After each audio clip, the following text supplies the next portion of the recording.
It's draft night, so you know what that means. Tons of acquisitions going down today. Earlier, we had Indiana Pacers acquiring TJ Warren. We just had the Timberwolves sliding into the top 7, getting the 6th overall pick. But the thing we are talking about right now is the Atlanta Hawks getting inside the top 5. Many thought they would in the draft lottery, but after they got picks 8 and 10, General Manager Travis Schlenk has made it clear that they will not use all 6 of their picks that they got in the draft. So they sold 2 of them off, one to Miami, one to Golden State, and they used one of them as well as the 8th overall selection to trade up with the New Orleans Pelicans to pick number 4, where it is believed, according to Woj, that the Atlanta Hawks will select DeAndre Hunter from the University of Virginia, the ACC Defensive Player of the Year.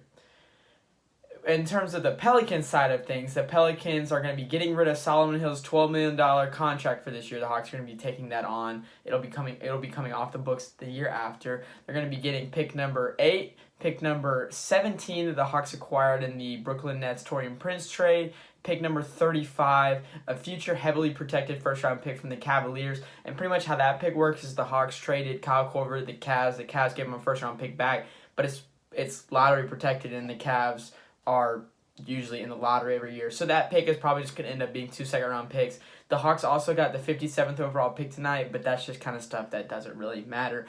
Anyway, let's get to my thoughts on this trade. First, starting with the Atlanta Hawks. I like this trade for the Hawks, especially because they weren't going to bring in 6 guys on their roster, and they didn't want to use all 3 of their first-round picks because they don't have room for 3 rookies, especially taking 3 last year on their roster. They don't want another 3. So having 2, it was either trade for another pick next year or trade for an established player, and I like the idea of trading into the top 5 of the draft.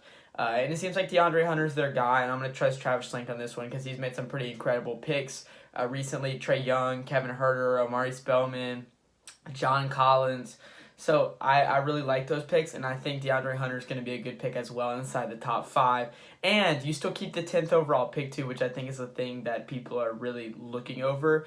The 10th pick is going to be really good for the Hawks because, especially with Minnesota trading to 6, we think they're going to draft a point guard. So either Kobe White or Darius Garland.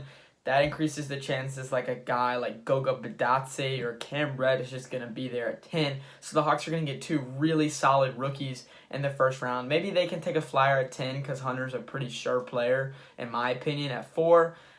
But anyway, I like this trade for the Hawks. They couldn't take 3 rookies on their roster anyway, so they might as well trade up, and they have a good spot at 4 ahead of the Cavs, so they don't have to worry about the Cavs taking the first wing available. Though I will say it's kind of surprising they're not going to take Jarrett Culver, though.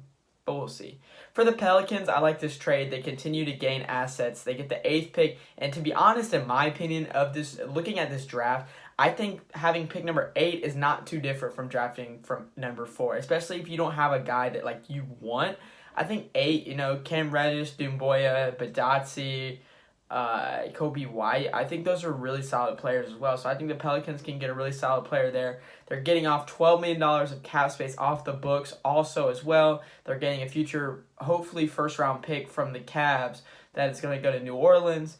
And they're getting pick number 17 and 35. So the Pelicans are getting a lot of assets. They're clearing cap space for a pick that, they probably didn't feel too high on Jarrett Culver, so they probably could move back 4 picks and get Solomon Hill's contract off the books, get the 17th pick, get the 35th pick, get a future first-round pick. So I like this trade for both teams, and it's really setting up the Pelicans and the Hawks being the 2 most exciting teams in the NBA in a matter of a few years. Let me know what you think. Pelicans and Hawks make a big trade today. Stay tuned, subscribe to the channel, be dropping more videos throughout the night. NBA draft.